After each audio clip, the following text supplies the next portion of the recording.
मुल्क पाकिस्तान को हमने ला इलाहा इल्लल्लाह मुहम्मद रसूलुल्लाह की बुनियाद पर हासिल किया। उस मुल्क पाकिस्तान में पिछले दिनों सिंध की धरती पर एक अमर जलील जिसका ज़ाहिरी नाम है लेकिन वो जलील है, उसने अल्लाह रब्बुल इज़्ज़त की शान में बहुत बड़ी गुस्ताखी की।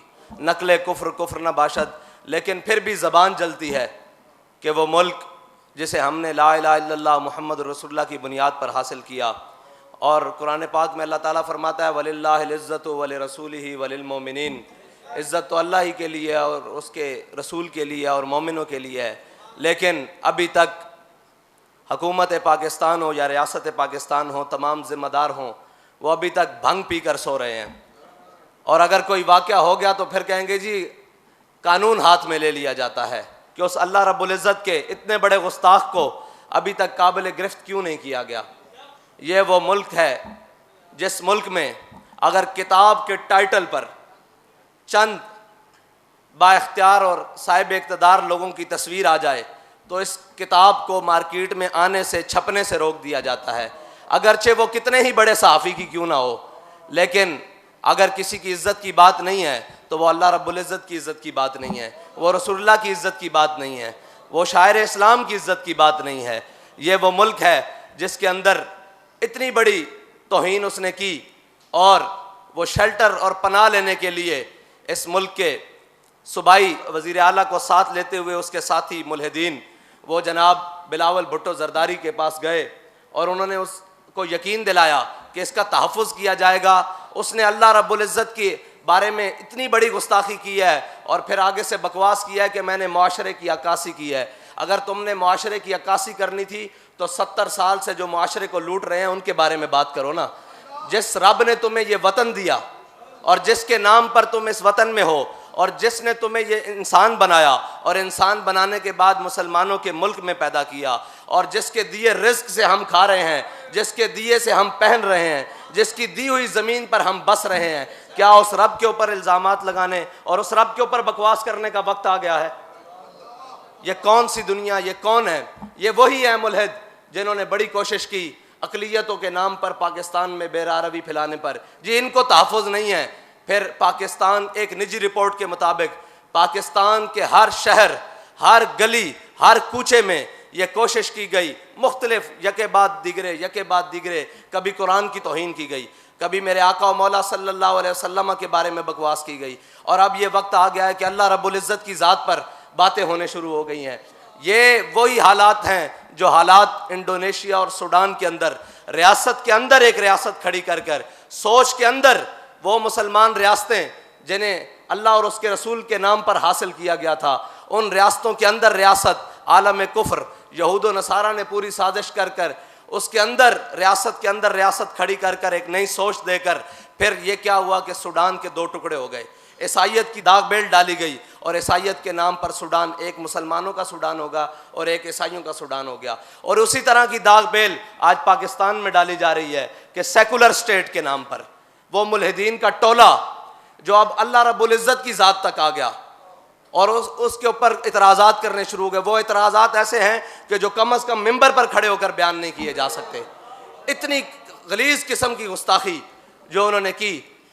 लेकिन अगर हमारे हुक्मरानों ने, हमारे ज़िम्मेदारों ने अपनी इज़्ज़त से बढ़कर अल्लाह और उसके रसूल की इज़्ज़त को समझा होता तो फिर इनको पता होता ना कि उसको कैसे लगाम डालनी है, उसको कैसे नकेल डालनी है। यहाँ तो वो किताबें छपने के लिए रोक दिया जाता है और अगर इज़्ज़त पर बात आ जाए तो फिर जनाब 2 दिनों में एतमाद का वोट ले लिया जाता है। कहाँ हैं वो सारे असबाब, कहाँ हैं वो सारी फोर्सेस, कहाँ हैं वो सारी चीज़ें जो तुम्हें आलियान इस्लाम नज़रिया पाकिस्तान के प्रचार करने वालों पर तो इस्तेमाल करनी आती हैं और जो रब की शान में इतनी बड़ी गुस्ताखी करे उसके ऊपर इस्तेमाल करनी नहीं आती।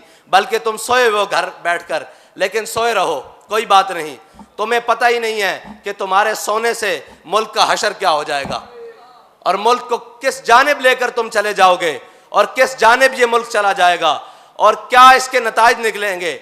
अगर तुम ये समझते हो कि हम ला इलाहा इल्लल्लाह मुहम्मद रसूलुल्लाह के साथ गद्दारी करके, अपने रब के साथ गद्दारी करके, अपने रसूल के साथ गद्दारी करके और इन मुसलमानों के साथ गद्दारी करके इस मुल्क को बचा लेंगे, तुम्हारे सामने इस मुल्क को कौमियत के नाम पर, लिसानियत के नाम पर, नेशनलिज्म के नाम पर, सारे नामों के ऊपर इस मुल्क को तोड़ने की कोशिश की गई। तो इस मुल्क के अंदर एक ही नजरियाती वो कौम खड़ी हुई जिन्होंने अपने हबीब का कलमा पढ़ा। उन्होंने कहा हमने एक मुल्क इसलिए नहीं लिया था कि हम इसमें मुहाजिर बन के रहें, हम इसमें सिंधी बन के रहें, हम इसमें बलोच बन के रहें, हम इसमें पंजाबी बन के रहें, हम इसमें पश्तून बन के रहें। हमने तो मुल्क इसलिए लिया था कि हम सब इसमें मुसलमान बनकर रहेंगे और इस मुल्क को ला इलाहा इल्लल्लाह मुहम्मद रसूलुल्लाह की तजर्बागाह बनाएंगे।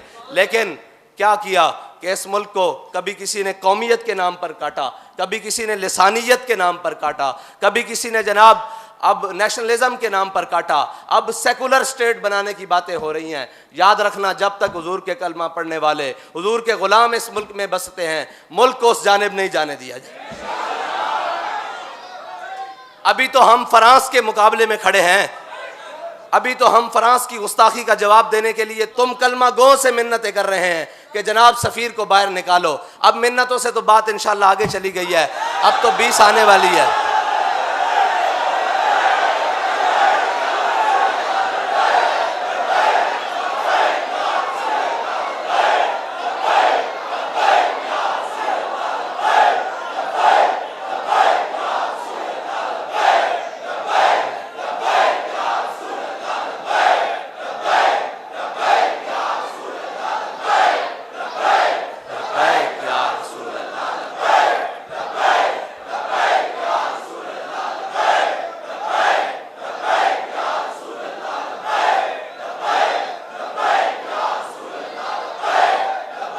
अब इल्तिजाओं से बात आगे बढ़ चुकी है। 20 आ रही है, कहते हैं जी ईद से पहले पहले। मैंने कहा ईद से पहले पहले नहीं, 20 से पहले पहले। हमें हमारे कायद ये बता कर गए हैं कि हमने ये गर्दनें हुजूर के लिए रखी हैं और हुजूर के दीन के लिए रखी हुई हैं। और वो हमारे पीराने उज़ाम जो सिंध के हैं, उन्होंने एहतजाज किया तो उन पर वापस पर्चे देने की कोशिश की जा रही है।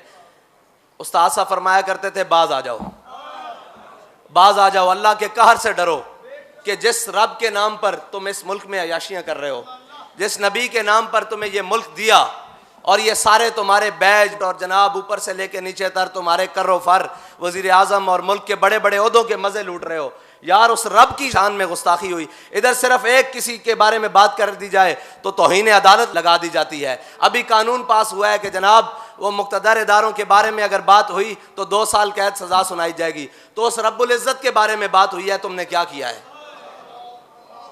किसी की इज्जतें क्या जाने हम, किसी की शोहरतें क्या जाने हम, कोई इज्जतें किसी की नहीं। सबसे पहले वलिल्लाहिल इज्जतु वलि रसूलिही वलिल मोमिनीन वलाकिन्नल मुनाफिकीन ला यालमून। ये तो कुरान का फैसला है। हम आपसे ये मुतालबा करते हैं कि उस जलील को गिरफ्तार करो और उसको कैफरे किरदार तक पहुंचाओ। जिस कानून की तो मार लेते हो जी, कानून हाथ में लिया, अब किसने कानून हाथ में लेना है? जिनके हाथों में कानून है वो तो टुंडे बने हुए हैं और उनका हाथ हिल ही नहीं रहे। और यहाँ पर जरा सिर्फ लब्बैक वाले बाहर निकल आए तो जनाब गाड़ियां भी पहुंच जाती हैं और जनाब फोर्सेस भी पहुंच जाती हैं। जी क्या होने लगा है यहाँ तो हुजूर का नाम बुलंद होने लगा है, वहां गुस्ताखी हुई है, तुम क्यों नहीं पहुंच रहे? कि अल्लाह ताला की शान में गुस्ताखी, हुजूर के गुस्ताखों को जवाब न देना। इकबाल कहता है गिला जफाए वफा नुमा हरम को जो अहले हरम से है। इकबाल कहता है ये जो हरम में बैठे हैं ना, पाकिस्तान हरम है ना, ये रसूलुल्लाह के नाम पर हासिल हुआ है। इकबाल कहता है गिला जफाए वफा नुमा हरम को जो अहले हरम से है, किसी बुत कदे में बयान करूं तो सनम भी कह दे हरी हरी। कहता है किसी सनम, किसी बुत के सामने बयान करूं ना तो वो भी कहे कि वाह मुसलिया वाह, तो उस वादउला शरीक का कलमा पढ़ता है जिसके बारे में गुस्ताखियाँ हो रही हैं और तू घर में मज़े से बैठा हुआ है और तेरी रियासत के जनाब तमाम जिम्मेदारान घर में सो रहे हैं, उन्हें पता ही नहीं है कि हो क्या रहा है।